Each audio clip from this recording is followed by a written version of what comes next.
Bismillahirrohmanirrohim. Assalamualaikum warahmatullahi wabarakatuh.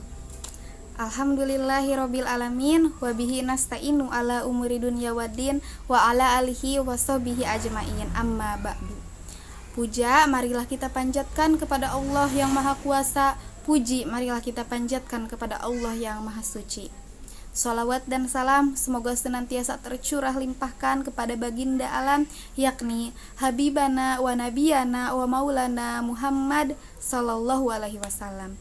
Tak lupa kepada keluarganya, sahabatnya, tabi'in dan tabiatnya, dan mudah-mudahan sampai kepada kita selaku umatnya yang mudah-mudahan mendapatkan syafaat darinya. Amin ya Allah ya Rabbal alamin. Halo sobat alam, bagaimana puasanya hari ini? Alhamdulillah, semoga selalu lancar, kuat, dan sabar ya dalam menjalani setiap harinya. Nah teman-teman, tidak terasa ya puasa kali ini sudah menginjak hari ke-9. Nah semoga teman-teman tetap istiqomah dalam menjalankan puasa dan selalu menjalankan sunnah-sunnah di bulan Ramadan dengan sebaik mungkin. Nah teman-teman, dalam kajian kali ini Miss Erni akan membawakan tema yang berjudul obat hati. Nah teman-teman, kalau dengar-dengar tentang obat hati nih, ada dua kata tentang obat dan hati. Nah, obat. Siapa di sini yang pernah minum obat? Nah, teman-teman, ternyata hati juga ada obatnya. Tapi hati di sini bukan tentang istilah medis ya. Nah, kalau obat merupakan suatu yang dapat menyembuhkan dengan izin Allah tentunya. Nah, kalau hati ialah tempat bersemayamnya iman seseorang. Nah, jadi teman-teman, kalau hati ini bisa merasakan sedih, senang, kemudian gundah, gelisah, kecewa, dan lainnya. Nah, itu adalah tempatnya di dalam hati kita. Nah, teman-teman, penampilan luar seseorang itu bukan berarti apa yang sedang ia rasakan. Jadi apabila ada seseorang yang terlihat sangat ceria, bukan berarti hatinya juga ikut ceria. Tapi mungkin orang itu sedang memperkuat dirinya sendiri, memperteguh dirinya sendiri untuk lebih kuat lagi. Nah, jadi teman-teman, oleh karena itu kan kalau penampilannya kita ceria padahal hatinya sedih, berarti hati itu merupakan misteri. Hati itu hanya bisa dirasakan oleh dirinya sendiri dan diketahui oleh Allah Subhanahu wa taala.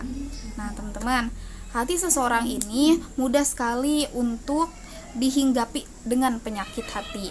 Nah, teman-teman, namun di sini penyakitnya bukan seperti penyakit hati dalam medis ya, tapi apa saja sih penyakit hati dalam Islam? Nah, contohnya adalah iri dengki, kemudian tidak suka melihat orang lain senang, kecewa melihat orang lain sukses. Nah, itu termasuk dalam penyakit hati. Kemudian apa saja lagi? Ada hasad, takabur, ujub, ria, dan lain-lainnya. Nah teman-teman, mudah-mudahan kita selalu dijauhkan oleh Allah dari hal-hal yang seperti itu ya. Amin ya Allah ya Rabbal alamin. Nah teman-teman, di sini siapa yang pernah kecewa melihat orang lain senang, atau kita tidak berpuas diri kepada diri kita padahal kita sudah bersungguh-sungguh? Nah itu termasuk salah satu penyakit hati. Nah, dan teman-teman, apabila kita ada penyakit hati, maka tentunya kita butuh obat hati atau penawar hati. Nah, karena dalam Islam itu meyakini bahwa setiap penyakit itu ada obatnya, termasuk penyakit hati kita. Hadirin rahimakumullah, dalam Islam meyakini bahwa setiap penyakit itu pasti ada obatnya. Nah, termasuk penyakit hati teman-teman. Misalkan kalau kita sedang demam, ikhtiarnya kita istirahat, minum obat, minum air yang hangat. Nah, kalau kita sedang mendapatkan musibah penyakit hati, maka ada obatnya lagi nih. Nah, obatnya itu ialah ada 5 perkara. Nah, ada 5 perkara obat hati di sini. Nah, yang pertama itu adalah membaca Al-Quran dengan maknanya. Nah teman-teman, siapa di sini yang selama bulan Ramadan ini suka sekali membaca Al-Quran? Nah, mudah-mudahan keimanan kita terus menaik ya teman-teman. Nah, dengan membaca Al-Quran, insya Allah hati kita menjadi tenang. Sudah terbukti khasiat dari membaca Al-Quran, apalagi dengan maknanya akan membuat hati kita menjadi tenang, hati kita menjadi tentram, menjadi seseorang yang mudah memaafkan orang. Kemudian hati kita ini akan menjadi ikhlas menerima takdir Allah. Nah, jadi teman-teman, obat hati yang pertama itu ialah membaca Al-Quran dengan maknanya. Nah, teman-teman, Al-Quran merupakan firman yang Allah turunkan melalui wahyu kepada Nabi Muhammad SAW yang diturunkan secara berangsur-angsur ya teman-teman. Nah, sekarang teman-teman setelah mendengarkan kajian ini, mudah-mudahan apabila hati kita sedang gelisah, hati kita sedang tidak tenang atau sedang bersedih, yuk kita sama-sama ambil air wudhu, kemudian membaca Al-Quran dengan maknanya. Insya Allah hati kita menjadi tenang. Nah teman-teman, obat hati yang kedua yaitu adalah mendirikan sholat malam. Nah, mendirikan sholat malam dengan khusyuk, dan teman-teman diketahui juga ya, sholat malam ialah sholat tahajud ya, yang dilaksanakan pada malam hari setelah kita tidur, dan waktunya itu yang paling baik adalah di sepertiga malam. Nah, teman-teman bisa melaksanakan sholat tahajud. Di sana teman-teman bisa berdoa kepada Allah agar ditenangkan hatinya, berdoa untuk diberikan kemudahan, kemudian berdoa untuk diberikan ketegaran dalam menjalani hidup ini. Insya Allah, karena faedahnya dari sholat tahajud ini, teman-teman bisa menenangkan hati, bisa menenteramkan jiwa kita. Nah, teman-teman, jadi perlu diingat ya, tadi obat hati yang pertama itu ada membaca Al-Quran dengan maknanya. Yang kedua ada sholat malam dirikanlah. Yuk kita lawan hawa nafsu kita, walaupun kita ngantuk, kayak ya Allah ini tuh ngantuk banget, kayaknya gak sanggup deh buat sholat, tapi yuk kita berusaha demi kebaikan kita, demi menenteramkan diri kita mendekat sama Allah agar kita selalu diberikan ketenangan sama Allah. Insya Allah dengan kita rajin sholat malam, Allah juga akan memberikan apa yang kita inginkan, apa yang kita butuhkan tentunya. Nah teman-teman, obat hati yang ketiga yaitu berkumpul dengan orang-orang yang soleh. Nah teman-teman, dalam berteman itu kita harus memberikan batasan-batasan ya tentunya. Nah kita harus bisa memfilter teman kita itu seperti apa. Nah teman-teman, apabila kita sering berkumpul dengan orang soleh atau ikut kajian atau berjalan-jalan dengan orang-orang yang baik, maka kita akan kecipratan juga, kita akan menjadi orang yang baik juga. Karena apabila kita sering berkumpul dengan orang soleh, insya Allah hati kita juga akan ikut soleh. Lama kelamaan, lambat laun, insya Allah kita juga akan mendapatkan hidayah untuk mententramkan hati kita lewat teman-teman kita itu. Nah teman-teman, nih, barang siapa yang berteman dengan penjual minyak wangi, maka akan kecipratan wanginya. Namun apabila ada yang berteman dengan pandai besi, maka akan kecipratan juga bau besinya. Nah jadi teman-teman, di usia sekarang, apalagi teman-teman yang masih kecil, nah teman-teman harus bisa memilih teman yang baik, ataupun jika temannya tidak baik, kita ajak teman kita menuju kebaikan, menuju sesuatu hal yang diridhoi oleh Allah Subhanahu wa Ta'ala. Nah teman-teman, obat hati yang selanjutnya atau yang keempat adalah perbanyaklah berpuasa. Nah alhamdulillah, kebetulan dengan izin Allah hari ini atau bulan ini kita sudah memasuki bulan Ramadan ya, hari ke-9. Nah di bulan Ramadan ini ke tahun 1446 Hijriah.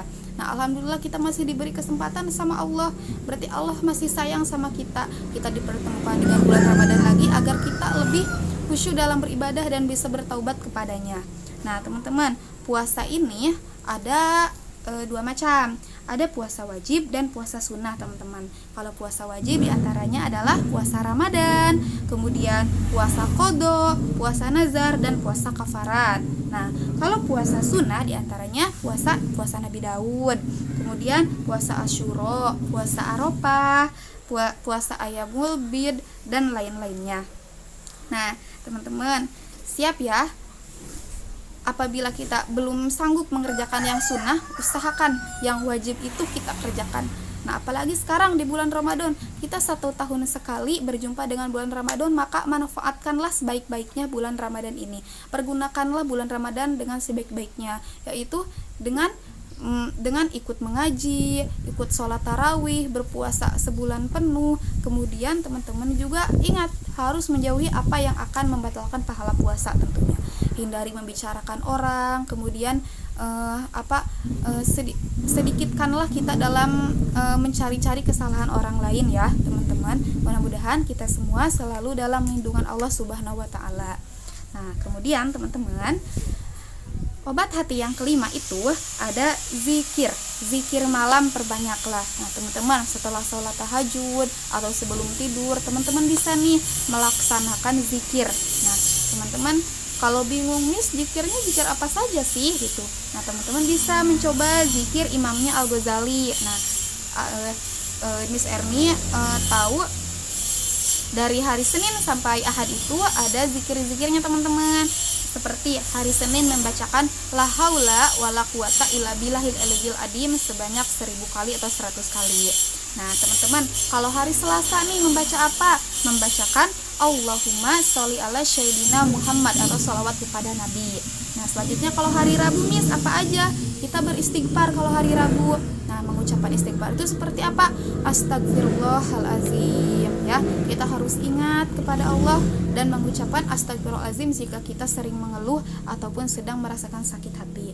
Nah, lalu teman-teman, zikir hari Kamis apa, Miss? Nah, kalau hari Kamis kita mengucapkan kalimat tasbih atau subhanallah, subhanallah, subhanallah, seperti itu. Nah, kalau hari Jumat kita mengucapkan lapad ya Allah, ya Allah, ya Allah sebanyak 1000 atau 100 kali. Nah, teman-teman, kemudian kalau hari Sabtu kita mengucapkan lapad tahlil atau la ilaha illallah, la ilaha illallah sebanyak 100 atau 1000 kali. Nah, kemudian teman-teman, kalau hari Ahad apa? Kalau hari Ahad kita mengucapkan ya hayyu ya qayyum, ya hayyu ya qayyum sebanyak 100 sampai 1000 kali. Nah, insya Allah dengan zikir itu, dengan kita rutin berzikir, maka insya Allah kita akan diberikan ketenangan hati sama Allah. Teman-teman, kita di bulan Ramadan ini kita sama-sama berjanji untuk selalu mengucapkan hal-hal yang baik yang keluar dari lisan kita. Jaga hati dengan tidak berprasangka buruk pada orang, jaga lisan dengan tidak menggibah seseorang, dan jaga mata untuk menghindari penglihatan atau yang kita lihat itu hal-hal buruk. Jadi kita lewatkan saja. Nah, teman-teman, alhamdulillah teman-teman, kalau teman-teman hari ini berpuasa dan dimulai nanti malam berzikir, insya Allah kita bisa menerapkan nih untuk mengobati hati kita. Karena teman-teman, ada banyak orang yang tidak menyadari bahwa hatinya sedang sakit. Kalau kita masih merasa, ya Allah kayaknya aku ini kurang deh, kayaknya aku ini sudah lama deh tidak beribadah, berarti kita dikasih petunjuk sama Allah, kita dikasih undangan sama Allah untuk kita bisa melakukan kebaikan. Nah, kita ucapkan alhamdulillah ya Allah, terima kasih telah memberikan aku petunjuk, terima kasih Allah telah memberikan aku hidayah. Nah, teman-teman, mudah-mudahan kajian kali ini bisa menambah semangat teman-teman ya untuk berpuasa sebulan penuh ini. Mudah-mudahan kajian ini juga bisa menjadikan motivasi bagi Miss Erni dan bagi teman-teman untuk menjadi orang yang lebih baik lagi. Tetap berhusnuzon sama Allah, kurangi suuzon pada orang lain dan pada Allah. Semoga kita selalu diberikan kesehatan, keselamatan hingga menyambut Hari Raya Idul Fitri. Nah, teman-teman, sebelum Miss Erni akhiri kajian pada hari ini ya, kita nyanyi bareng-bareng ya. Ucapkan tasbih, subhanallah. Ucapkan tahmid, alhamdulillah. Ucapkan takbir, Allahu Akbar. Ucapkan tahlil,